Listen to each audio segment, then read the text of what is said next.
அம்மா இன்னைக்கு என்னங்கம்மா சமையல்? வாங்க பார்க்கலாம். சாப்பாடு, மத்தி மீன் குழம்பு,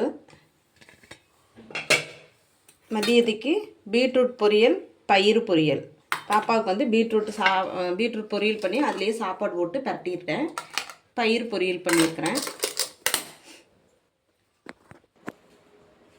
சமையல் வேலையெல்லாம் முடிச்சாச்சு. கொஞ்சம் பாத்திரம் மட்டும் கழுகணும். அந்த குக்கரும் 2 பாத்திரம் மட்டும் கழுகணும். மணி எவ்வளோ ஆகுது? மணி 7:45 ஆயிடுச்சு. இன்றைக்கி ஒரு 5 நிமிஷம் டைம் இருக்குது. பாப்பா, பீட்ரூட் சாப்பாடு எப்படி இருக்குது?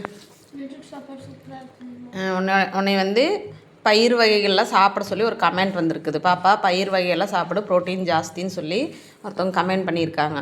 அவங்களுக்கு நீ என்ன சொல்கிற? நான் இனிமேல் பயிர் எல்லாமே சாப்பிட்றேன். ஓகே பாப்பா, லேட் ஆயிடுச்சு, வா அப்பா பூட்டிகிட்டு வரட்டும். வா. நேற்றெல்லாம் மழை பெஞ்சதுனால கோலம் வந்து சிம்பிளாக போட்டாச்சு. பாப்பா, அந்த சுக்குடி கீரை ஒன்று பொரிச்சு காமி. இந்த அங்கே இருக்குதுல்ல, சுக்குடி கீரைனா எப்படி இருக்குன்னு சொல்லி, அந்த கீரை எப்படி இருக்குன்னு சொல்லி கேட்டாங்க. அதில் பாப்பா கொஞ்சம் பெருசாக பொரி. இது எப்படி தான் இருக்குது சுக்குடி கீரை. இது வந்து கொஞ்சம் பழுத்த தலையாக இருக்குது. நான் நேற்று இருந்த நல்ல தலையெல்லாம் பொரித்து சட்னி அரைச்சிட்டேன்.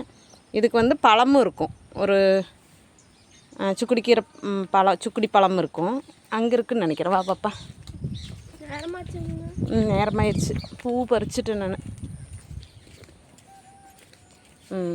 இதுதான் சுக்குடி கீரை செடி. இதில் வந்து இந்த மாதிரி பழம் இருக்கும்.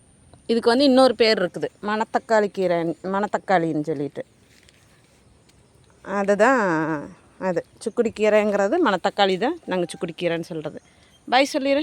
எங்கள் வீடியோ பிடிச்சிருந்தா லைக் பண்ணுங்கள். பாய்.